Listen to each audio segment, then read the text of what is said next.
Hello everyone. Hello, and welcome to another video pack.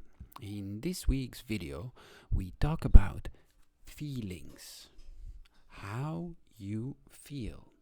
Remember, when we say hello in the morning, we say, "Good morning, what's your name?"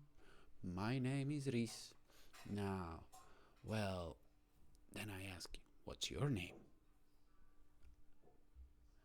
Good. And then I ask, how do you feel today? How do you feel today? Now, the first answer, the simple answer is happy.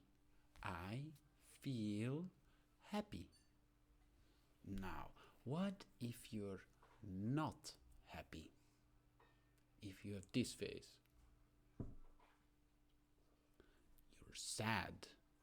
I feel sad. Now, if outside the sun is shining and it's summer and you're on the beach, then you are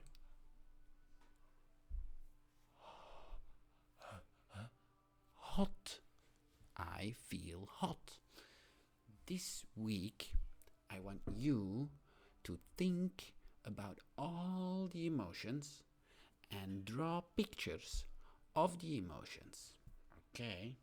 Have a good look on the worksheet, and if you have any questions, write them in the chat. Okay? Bye.